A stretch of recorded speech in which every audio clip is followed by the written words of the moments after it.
की सेशन शुरुआत करते हैं। ये रहा एनसीईआरटी की क्लास 9th की एनसीईआरटी बुक का बेसिक।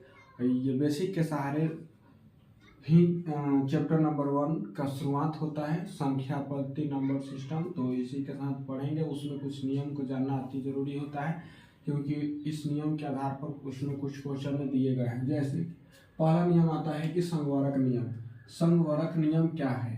तो संगवर्क नियम की इस नियम से यह ज्ञात होता है कि हमेशा की नहीं दो धन पूर्णांकों का योग तथा गुणनफल हमेशा धन पूर्णांक ही होता है। जैसे में देखेंगे, कोई पूर्णांक संख्या 3 प्रकार के होते हैं, धनात्मक पूर्णांक संख्या, ऋणात्मक पूर्णांक संख्या और शून्यात्मक पूर्णांक संख्या। उसमें से बोला है कि किन्हीं भी धन पूर्णांकों का योग या गुणनफल हमेशा धन पूर्णांक ही होता है। जैसे कि देखिए 2 + 7, 2 + 5 = 7 हुआ, 3 × 6 = 18 हुआ। और भी उदाहरण ले लेंगे, जैसे कि 3 + 4 = 7 होगा। उसके बाद देख लेंगे और भी देख लेंगे तो 9 + 4 = 13 हुआ। अर्थात क्या ज्ञात हो रहा है कि हमेशा दो धन पूर्णांकों का योगफल चाहे गुणनफल हमेशा धन पूर्णांक ही होता है। इसे कौन सा नियम कहते हैं? संगवर्क नियम कहते हैं। आगे देखिए क्रम विनियमता के नियम का है। तो ये बोलता है कि किन्हीं दो पूर्णांक का योग तथा गुणनफल उसके क्रम बदलने के बाद भी उसके गुणनफल में कोई बदलाव नहीं होता है, उसे क्रम विनियमता कहते हैं। जैसे कि देखिए 9 + 3 = 9, 3 12 होगा, या 3 + 9 = 12 ही होगा। अर्थात ध्यान से देखेंगे कि इस संख्या को स्थान बदलने के बाद भी इसका योगफल में कोई बदलाव नहीं हुआ, इसीलिए इसका रूप यह दिया है और ये दिया हुआ है। देखिए इसका स्थान बदल देने के बाद भी इसका मान जो होगा बराबर होगा। ठीक है, उम्मीद करते हैं कि समझ गए होंगे। आगे आता है सहचार्य नियम, या इसी को बोलते हैं सहचारिता के नियम। सहचार्य नियम या सहचारिता के नियम, सहचार्यता के नियम, सहचार्यता के नियम, सहचार्यता नियम, सहचार्यता नियम। तो देखेंगे, इसको ध्यान देंगे कि धन पूर्णांकों के विभिन्न युग्मों का योग या गुणनफल गुणा करने के बाद भी उनके योग तथा गुणनफल में कोई बदलाव नहीं होता है। अर्थात इसमें 3 संख्याओं का समूह होता है, जिसमें से कोई भी 2 संख्याओं का युग्म बना देने के बाद भी योगफल में और गुणनफल में कोई बदलाव नहीं होता है। जैसे कि देखिए मान लिया कि A, B, C एक संख्या हुआ तीनों, और देखिए इसमें पहले प्रथम A, B संख्या का युग्म बनाया गया है कोष्ठ में घेर कर, और इधर देखेंगे तो इधर नहीं बनेगा, इधर इसको घेर लेंगे B और C को। तो देखिए इसका युग्म जो है संख्याओं में किन्हीं 2 का युग्म बनाने के बाद भी इसके गुणनफल और योगफल में कोई बदलाव नहीं होगा। अगर इसको एग्जाम्पल से समझाएं तो समझेंगे। यहाँ पर मान लीजिए, अब इसको देख लीजिए, यहाँ पर समझा देते हैं। 2 + 3 + 4 = 2 + 3 + 4। देखिए इसमें पहले इसको कोष्ठ में बंद कर दिए, यथार्थ युग्म बना दिए और इधर इसको बना दिए। बोडमास में कहता है कि अगर बोडमास बनाएंगे तो अगर ब्रैकेट रहेगा तो सबसे पहले ब्रैकेट का काम करेंगे। तो देखिए पहले ब्रैकेट का काम करते हैं। तो 3 × 2 = 5, प्लस है तो +4 है, इधर देखिए 2 है प्लस है, पहले ब्रैकेट का काम करेंगे। 4 × 3 = 7, देखिए 5 × 4 = 9 और बराबर 7 × 2 = 9। अर्थात कोई भी 2 संख्याओं का युग्म बनाने के बाद भी इसके योग मान में कोई बदलाव नहीं होगा, उसे क्या कहते हैं? सहचार्य नियम। गुणा के रूप में देख लेते हैं। 2 × 3 × 4 = 2 × 3 × 4। देख लीजिए इसको इधर युग्म बना दिए और इसको इधर बना दिए। तो देख लीजिए 2 दूनी के 3 दूनी के 6 और × 4 और 2 × 4 = 3 12, 6 चौके 24 बराबर 6 चौके 24। क्या पता चला कि इसके किन्हीं 2 संख्याओं का युग्म बना लेने के बाद भी इसके जो गुणनफल प्राप्त हुआ इसके कोई बदलाव नहीं हुआ।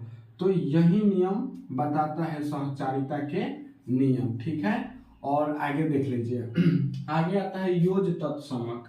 योज तत्समक क्या होता है कि यह बताता है, इस नियम से यह ज्ञात होता है कि किसी भी पूर्णांक में शून्य को जोड़ते हैं तब पूर्णांक में कोई बदलाव नहीं होता है। इस स्थिति में शून्यक को योज तत्समक कहते हैं। अर्थात योज तत्समक वह पूर्णांक होता है जो किसी पूर्णांक में जोड़ने के बाद कोनो बदलाव नहीं होता है। जैसे कि देख लीजिए, मान लीजिए कि 2 है, प्लस उसमें 2 जीरो जोड़ेंगे तो 2 ही प्राप्त होगा।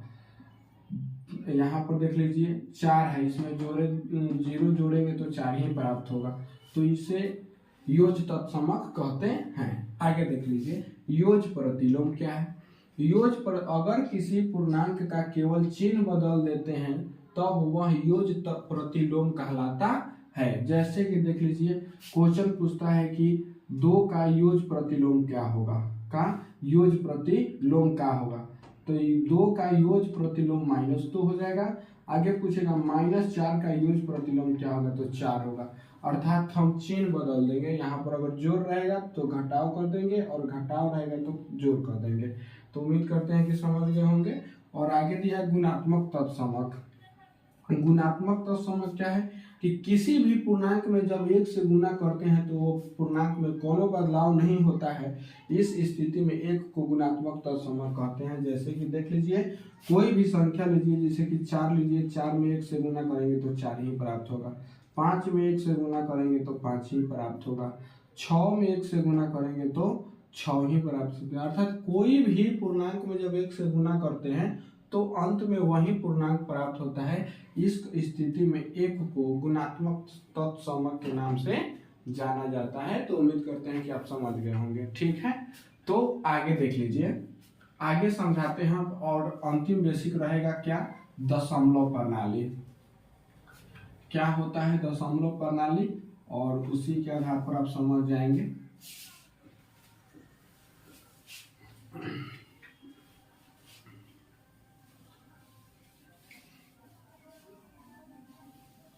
पढ़ लेते हैं थोड़ा सा, दशमलव प्रणाली क्या होता है। यहाँ पर हेडिंग बनाते हैं, दशमलव प्रणाली, दशमलव प्रणाली। ठीक है, तो देखेंगे इसको। और यहाँ पर ऐसे बनाते हैं, दशमलव प्रणाली क्या होता है। दशमलव प्रणाली का 2 भाग हुआ। पहला कौन भाग हुआ, शांत दशमलव प्रणाली, शांत दशमलव प्रणाली। उसके बाद दूसरा आया, दूसरा हुआ अशांत दशमलव प्रणाली, अशांत दशमलव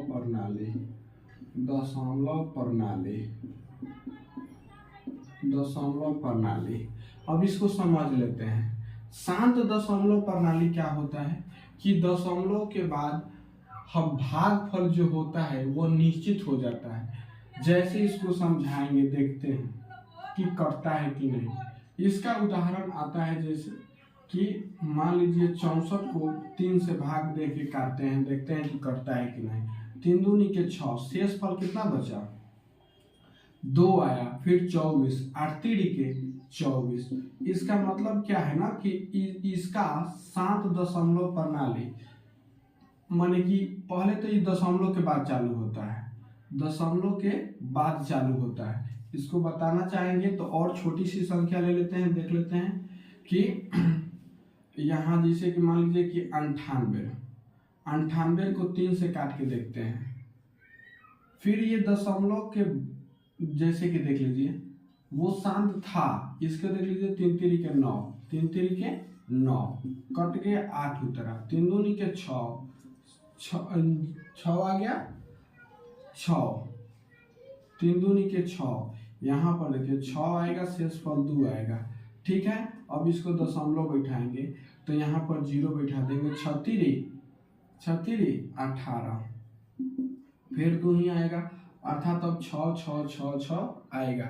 इसका मतलब देखिए अभी बार बार आते रहेगा। इसका मतलब कि क्या है, ये अशांत प्रणाली है। क्या है, अशांत प्रणाली। जैसे कि 3 6.6 ऐसे ही आते रहेगा।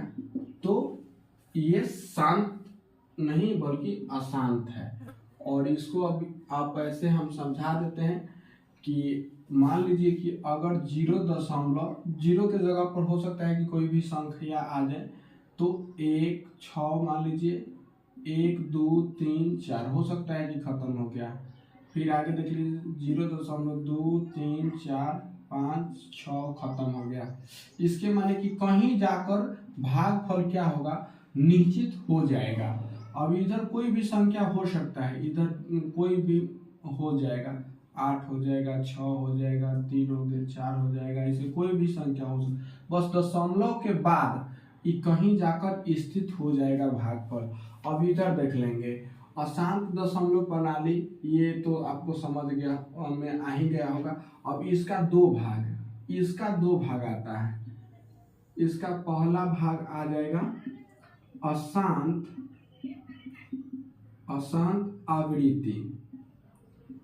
आवृत्ति दशमलव प्रणाली,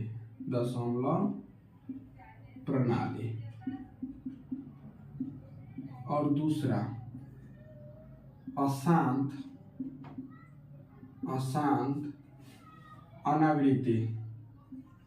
अनावर्ती, ऐसे ही लिख सकते हैं, अनावर्ती दशमलव प्रणाली। इसका उदाहरण देख लेंगे। अशांत दशमलव प्रणाली का मतलब कि देखिए, मान लीजिए कि यहाँ पर 0.33333 अर्थात दशमलव के बाद एक ही संख्या का रिपीट बार बार होगा।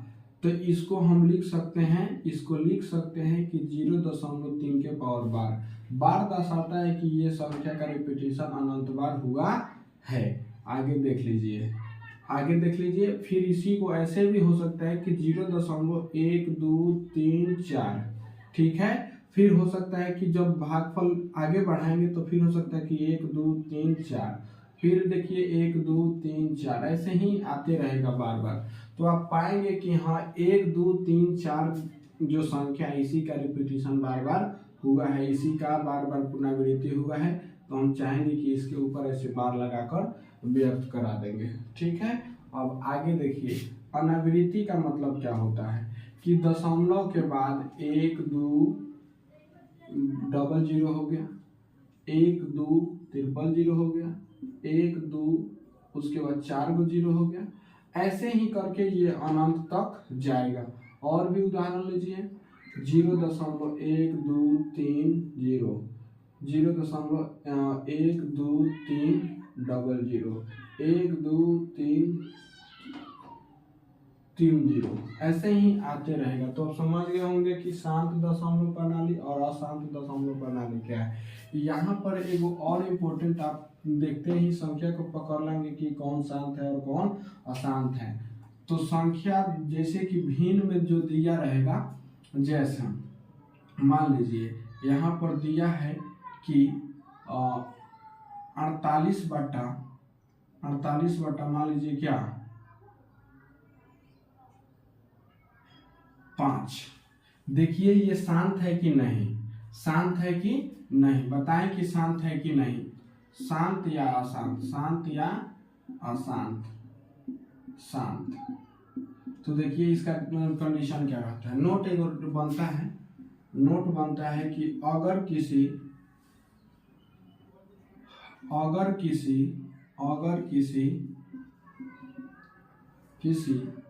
भिन्न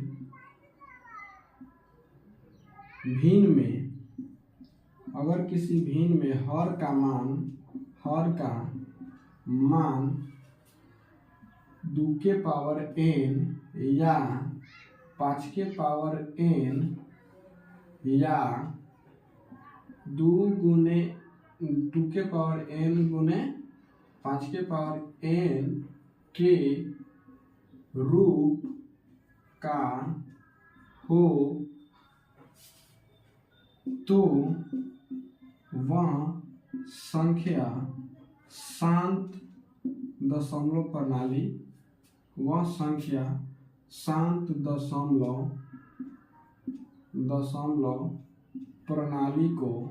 प्रणाली को सूचित करेगा।